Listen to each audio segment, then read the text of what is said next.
ওম নমঃ শিৱায় জয় শ্ৰীকৃষ্ণ নমস্কাৰ বন্ধুসকল পুনে এটা গুৰুত্বপূৰ্ণ ভিডিঅ'লৈ স্বাগতম জনাইছোঁ বৃশ্চিক ৰাশি জাতক জাতিকাসকলৰ 2025 চনৰ বিশেষকৈ ডিচেম্বৰ মাহটো কিদৰে পাৰ হ'ব কেনে ধৰণৰ পৰিৱৰ্তন আপোনালোকৰ বাবে এই 2025 চনৰ ডিচেম্বৰ মাহটো লৈ আহিছে সকলোখিনি তথ্য জানিব পাৰিব বিশেষকৈ আপোনালোকে এই ভিডিঅ'টোৰ জৰিয়তে জানিব পাৰিব বৈবাহিক জীৱন কেৰিয়াৰৰ ক্ষেত্ৰত চাকৰিৰ ক্ষেত্ৰত আপোনালোকৰ ব্যৱসায় ক্ষেত্ৰতে হওক প্ৰেম জীৱনতে হওক আপোনালোকৰ কেনে ধৰণৰ পৰিৱৰ্তন লৈ আহিছে শিক্ষাৰ ক্ষেত্ৰত ব্যৱসায় ক্ষেত্ৰত কোনখিনি ক্ষেত্ৰৰ পৰা আপোনালোকে অনুকূল ফল দেখিব সকলোখিনি তথ্য জানিব পাৰিব যদি আপোনালোকে নতুনকৈ চাইছে আমাৰ চেনেলটো সাবস্ক্ৰাইব কৰি দিব এই মাহৰ অৰ্থাৎ ডিসেম্বৰ মাহৰ ৰাশিফল অনুসৰি ব্যৱসায় বা কৰ্ম বৃশ্চিক ৰাশি জাতক জাতিকাসকলৰ এই সপ্তাহটো কিদৰে পাৰ হ'ব অৰ্থাৎ আপোনালোকৰ ডিসেম্বৰ মাহৰ প্ৰথম সপ্তাহটো কেনে ধৰণৰ পৰিৱৰ্তন লৈ আহিছে বিশেষকৈ আৰম্ভণি আৰু শেষত কিছু অলপ অসুবিধাৰ সন্মুখীন হ'ব পাৰে কৰ্মৰ ক্ষেত্ৰত আপোনালোকৰ উদ্ধতন বিষয়াৰ আৰু কনিষ্ঠসকলৰ পৰা যিসকল সিনিয়ৰ জুনিয়ৰ আছে সকলোৰে পৰা আপোনালোকে কিছু ক্ষেত্ৰত অৱহেলাৰ সন্মুখীন হ'ব পাৰে গতিকে অলপ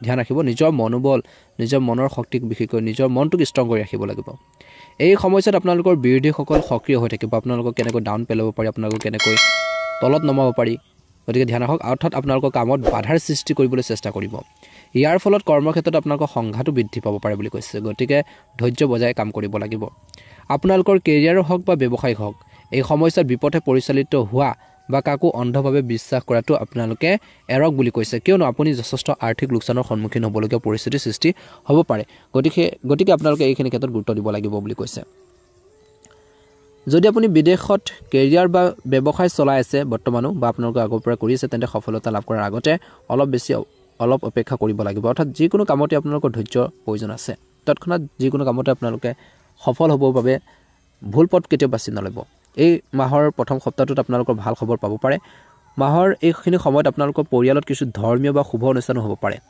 এই সময়ত তীৰ্থযাত্ৰা সম্ভৱ মাটি বাহনৰ সৈতে জড়িত সুখৰ বাবে মাহৰ এই প্ৰথম সপ্তাহটো অনুকূল নহয় এই সময়ছোৱাত আপুনি সম্পত্তি সম্পৰ্কীয় বিবাদৰ সন্মুখীন হ'ব পাৰে পূৰ্বপুৰুষৰ সম্পত্তিৰ সৈতে জড়িত যিবোৰ বিষয় আছে আদালতলৈ নিয়াতকৈ আলোচনাৰ জৰিয়তে সমাধান কৰাটো আপোনালোকৰ বাবে ভাল হ'ব বুলি কৈছে মাজে মাজে সংগীৰ সৈতে হোৱা তৰ্কৰ পেচালবোৰে আপোনালোকৰ মাজত প্ৰেমৰ সম্পৰ্ক স্বাভাৱিক হৈ থাকিব বিশেষকৈ এই সময়খিনিত বৃশ্চিক ৰাশিৰ লোকসকলে সুখী বৈবাহিক জীৱন বজাই ৰাখিবলৈ এই মাহৰ প্ৰথম সপ্তাহটো নিজৰ সম্পৰ্কৰ প্ৰতি সৎ হ'ব লাগিব সুখী বৈবাহিক জীৱনৰ বাবে আপোনালোকৰ ব্যস্ততাৰ পৰা কিছু সময় আপোনালোকৰ জীৱন সংগীৰ বাবে আপোনালোকৰ ৰখাটো প্ৰয়োজন আছে বা আঁতৰাই ৰখাটো নিশ্চিত কৰক বুলি কৈছে এই মাহৰ প্ৰথম সপ্তাহটোত আপোনালোকে ধৈৰ্য বজাই কাম কৰিব লাগিব অৰ্থাৎ সফলতাৰ দুৱাৰ মুকলি হ'ব এজন প্ৰভাৱশালী ব্যক্তি বা ঘনিষ্ঠ বন্ধুৰ সহায়ত দীৰ্ঘদিনীয়া যিখিনি কাম আছে সেইখিনি পূৰণ হ'ব পাৰে বুলি কৈছে আৰু আপুনি এই সময়খিনিত অৰ্থাৎ এই ডিসেম্বৰ মাহটো আপোনালোকৰ বাবে অনুকূল দেখা পোৱা গৈছে ডিসেম্বৰ মাহৰ ৰাশিফল অনুসৰি এই মাহটোত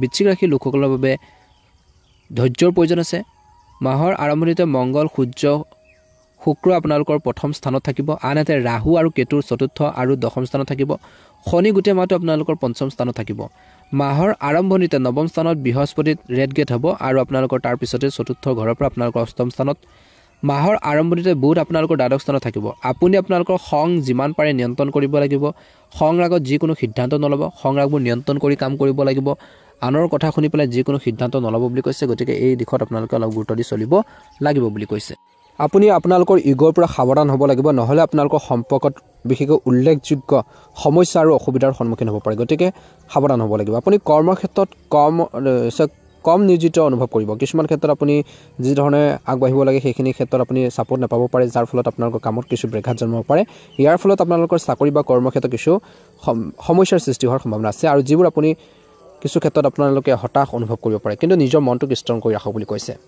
একে সময়তে মাহটো আৰম্ভণিত ব্যৱসায়ীসকলৰ বাবে ভাল হ'ব যিমানে শক্তিশালী কাম কৰিব সিমানে আপোনালোকৰ ব্যৱসায়ত সফলতা দেখা পোৱা যাব ছাত্ৰ ছাত্ৰীৰ বাবে মাহটো কঠোৰ পৰিশ্ৰমেৰে ভৰি পৰিব যিমানে কাম কৰিব সিমানে বেছি পুৰস্কাৰ লাভ কৰিব অৰ্থাৎ ভালদৰে আপোনালোকে আগবাঢ়িব বা ভাল এটা প্ৰতিফলন দেখুৱাবলৈ সক্ষম হ'ব পাৰিবাৰিক জীৱনত কিছু অশান্তি হ'ব পাৰে আৰু উত্তেজনা থাকিব পাৰে বুলি কৈছে আপুনি আপোনালোকৰ পিতৃ মাতৃৰ পৰামৰ্শ দিহা পৰামৰ্শ আপোনালোকে পালন কৰিব আৰ্থিকভাৱে এই মাহৰ প্ৰথম সপ্তাহটো অলপ খৰচ হ'ব পাৰে কিন্তু দ্বিতীয়াৰ্ধত ভাল আৰ্থিক লাভ হ'ব বুলি কৈছে এই মাহৰ দ্বিতীয় সপ্তাহটো কেনেদৰে পাৰ হ'ব বিশেষকৈ সৌভাগ্য আৰু সফলতাৰ দুৱাৰ মুকলি কৰিব এজন প্ৰভাৱশালী ব্যক্তি আৰু ঘনিষ্ঠ বন্ধুৰ সহায়ত দীৰ্ঘদিনীয়া কামবোৰ সম্পূৰ্ণ হ'ব পাৰে আপুনি আকাংক্ষিত আৰ্থিক লাভ কৰিব যদি আপুনি বহুদিনৰ পৰা নতুন সম্পত্তি ক্ৰয় কৰাৰ পৰিকল্পনা কৰি আছে তেন্তে এই মাহতে আপোনালোকৰ ইচ্ছা পূৰণ হ'ব পাৰে পূৰ্বপুৰুষৰ সম্পত্তিৰ সৈতে জড়িত বিবাদৰ সমাধান হ'ব।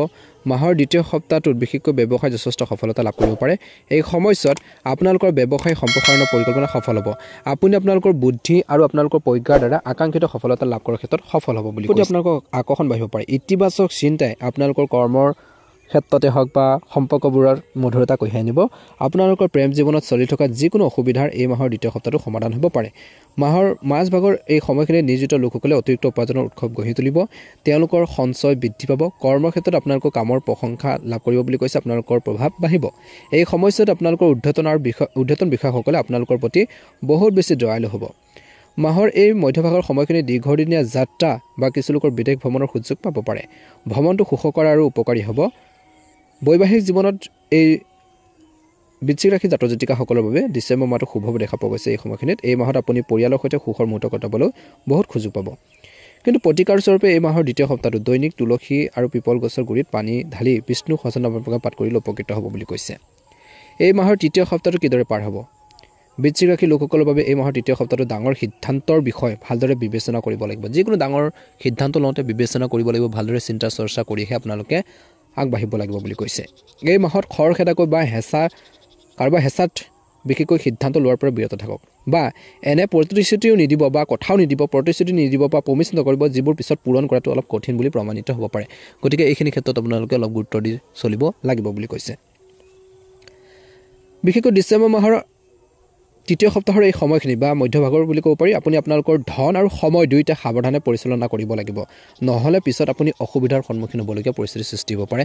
গতিকে এই দিশত কিন্তু আপোনালোকে অলপ গুৰুত্ব দি চলিব লাগিব বুলি কৈছে। মাহৰ এই মধ্যভাগৰ সময়খিনিত বিশেষকৈ বৃশ্চিক ৰাশিৰ লোকসকলে কিছুমান মানসিক চাপৰ পৰিস্থিতিৰ সন্মুখীন হ'ব। কিছুমান চিন্তা থাকিব পাৰে। আপোনালোকৰ কিছুমান চিন্তাই আপোনালোকক অলপ বেছি অশান্তি দিব পাৰে। এই সময়ছোৱাত আপুনি কেৱল কৰ্মৰ সংক্ৰান্তই নহয়, ঘৰুৱাৰ কিছুমান সমস্যাৰো সন্মুখীন বা প্ৰব্লেম ফেচ কৰিবলগীয়া হ'ব পাৰে বুলি কৈছে।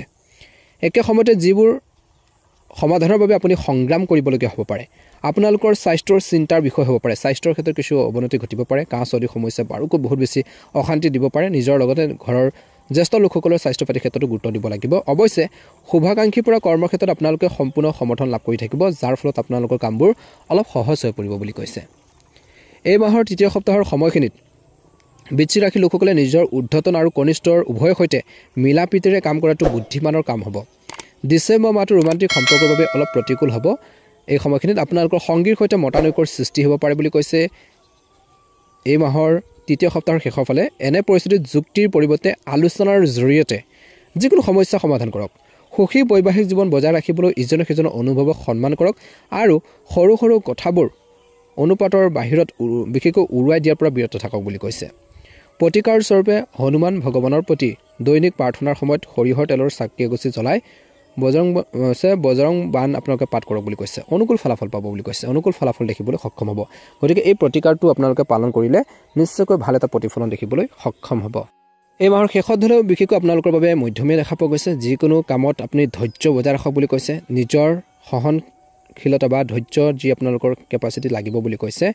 একে সময়তে আপোনালোকৰ কেৰিয়াৰৰ কথা ক'বলৈ গ'লেও বিশেষকৈ এই মাহত কেতুক মাহৰ আৰম্ভণিৰ পৰা শেষলৈকে দশম স্থানত ৰখা হৈছে। দশম স্থানৰ অধিপতি সূৰ্য মাহৰ কৈছে যে আৰম্ভণিতে মংগল আৰু শুক্ৰৰ সৈতে আপোনালোকৰ প্ৰথম ঘৰত স্থাপন কৰা হ'ব। আপোনালোকৰ প্ৰথম আৰু ষষ্ঠ ঘৰটো মংগল গ্ৰহে শাসক কৰে। এই পৰিস্থিতিত আপুনি আপোনালোকৰ কামত বহুত শক্তি যোগ কৰিব। আপোনালোকৰ সাধ্য অনুসৰি কামবোৰ কৰিবলৈ চেষ্টা কৰিব। কিন্তু কেতুৱে বাৰে বাৰে আপোনালোকৰ কামৰ পৰা বিচলিত কৰাব পাৰে।